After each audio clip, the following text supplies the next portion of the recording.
सर्वात पहिले स्वरूपात किचनमध्ये तुमच्या सर्वांचं खूप खूप मनापासून स्वागत. तर आज आपण बनवतोय रव्यापासून बनलेले लादी पाव. ह्याच्यामध्ये अजिबात मैदा किंवा गव्हाचं पीठ नाहीये. हे पाव फक्त रव्यापासून बनलेले आहेत. तर चला पटकन रेसिपीला सुरुवात करूया. तर सर्वात पहिले आता इथे मी घेतलेला आहे अर्धा कप एवढं कोमट पाणी. पाणी आपल्याला जास्त गरम किंवा थंड घ्यायचं नाहीये, कोमटच पाणी घ्यायचे. त्यानंतर आपल्याला यामध्ये घालायचे 2 चमचे एवढी साखर. आता साखर घालणं हे खूपच इम्पॉर्टंट आहे. तुम्हाला जर साखर आवडत नसेल तर तुम्ही ह्या जागी इथे मध सुद्धा घालू शकता. पण ही प्रोसेस तुम्ही स्किप करू नका, कारण का ह्यामुळे आपलं ईस्ट जे आहे ते ॲक्टिवेट होणार आहे. साखर आपल्याला पूर्णपणे वितळवून घ्यायची. साखरेचे दाणे राहता कामा नये यामध्ये. त्यामुळे या सगळ्या ज्या स्टेप्स सांगणार आहेत पुढे मी, त्या सर्व लक्षात ठेवा आणि तशाच करा, म्हणजे जेणेकरून तुमचे लादीपाव असेच होतील. तर आता इथे आपली साखर वितळवून झालेली आहे. आता ह्यामध्ये मी घालते 1 आणि अर्धा चमचा एवढं, म्हणजे 1.5 चमचा एवढं ॲक्टिव्ह ड्रायस्ड. तुम्ही ह्या जागी फ्रेश ईस्टसुद्धा वापरू शकता.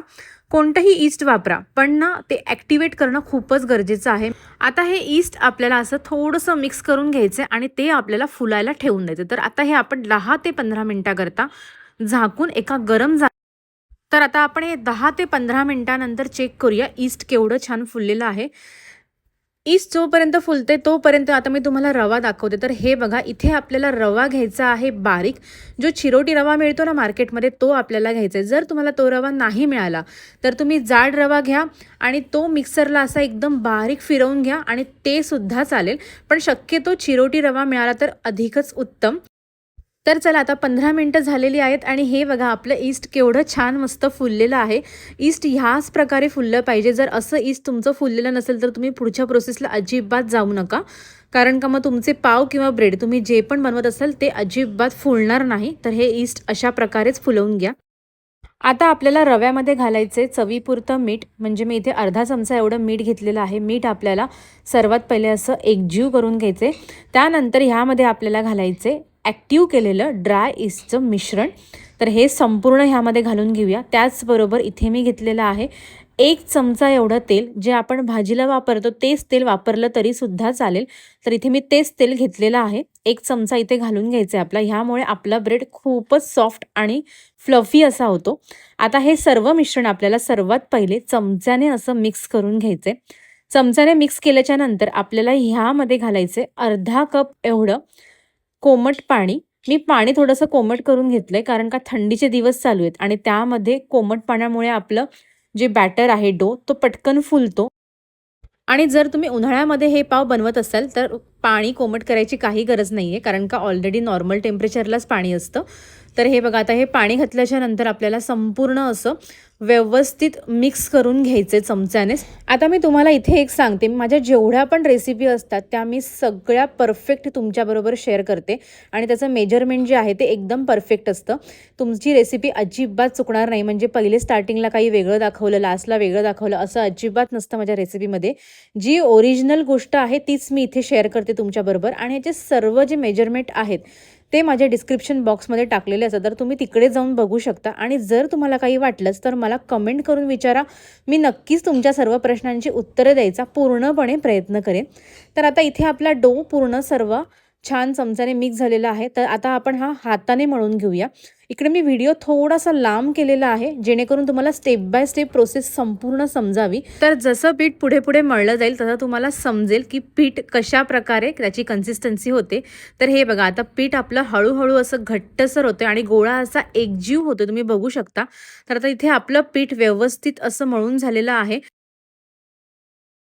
आता परत मी ह्यामध्ये घालते 1 चमचा एवढं तेल. तेल ह्याकरता घालायचे कारण का आता आपल्याला पीठ व्यवस्थित एकजीव करून घ्यायचं आहे आणि पीठ हाताला लागता कामा नये. त्याकरता आता इथे आपल्याला थोडंसं हाताला तेल लावून घ्यायचे, जेणेकरून पीठ जे आहे ते हाताला लागणार नाही आणि व्यवस्थित असा याचा गोळा छान मस्त असा एकजीव होईल. तर आपल्याला हा आता स्मूथ आणि मस्त असा गोळा करून घ्यायचा आहे. तुम्ही बघू शकता, अजिबात वाटत नाहीये की हा मैदा नाहीये, रवा आहे.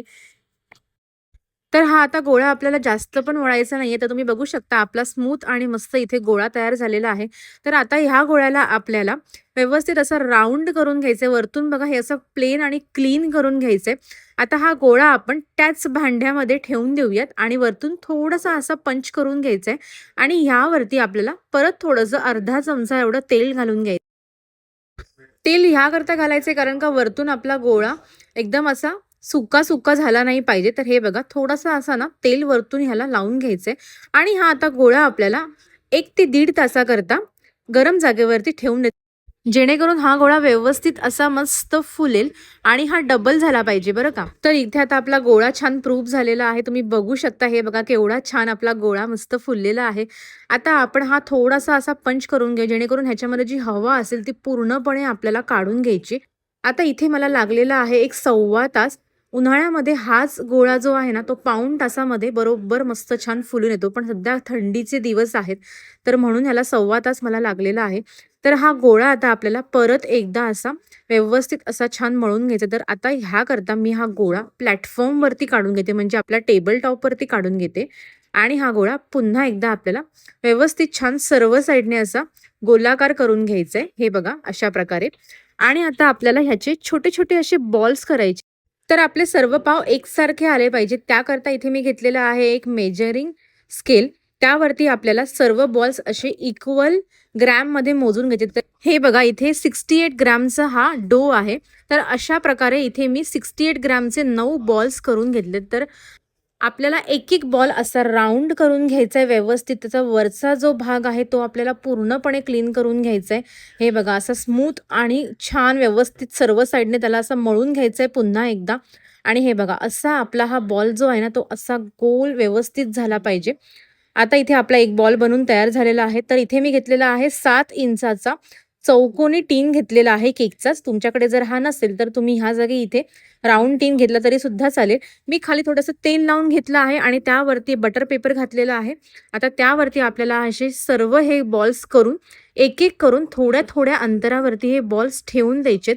थोड्या थोड्या अंतरावरती ह्याकरता ठेवायचेत कारण का हे जेव्हा फुलतील तेव्हा ते एकमेकांना छान चिपकतील.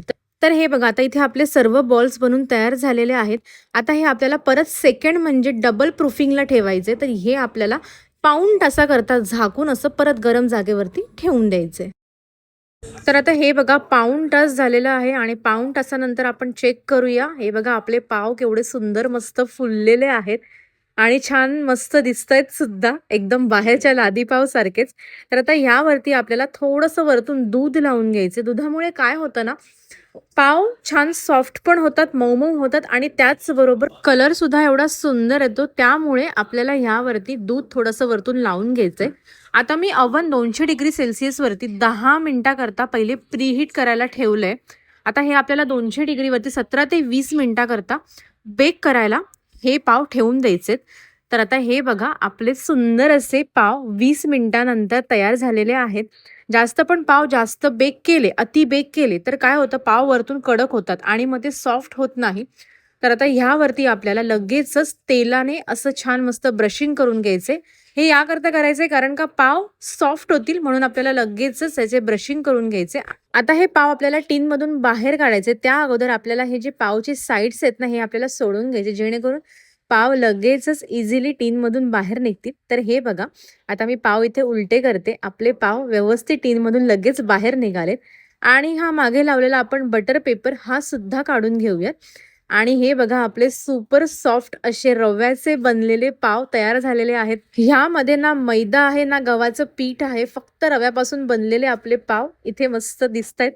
आता हे वरतून अजून कडक आहेत आणि थोडेसे गरम सुद्धा आहेत. तर आपण हे ना मऊ होण्याकरता एक अर्ध्या तासाकरता असं ओल्या कपड्याने झाकून ठेवूयात जेणेकरून पाव छान असे मस्त सुंदर मऊ होतील. तर हे बघा अर्ध्या तासानंतर आता आपण चेक करून घेऊया. हे बघा आपले सुपर सॉफ्ट इथे पाव दिसतायत. केवढे वरतून सॉफ्ट दिसतायत पाव तुम्ही बघू शकता.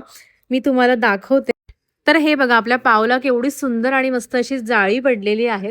तर तुम्हाला आजची रेसिपी कशी वाटली हे मला कमेंट करून नक्की सांगा आणि व्हिडिओ आवडला असेल तर प्लीज माझ्या व्हिडिओला एक लाईक, शेअर, सबस्क्राईब नक्की करा.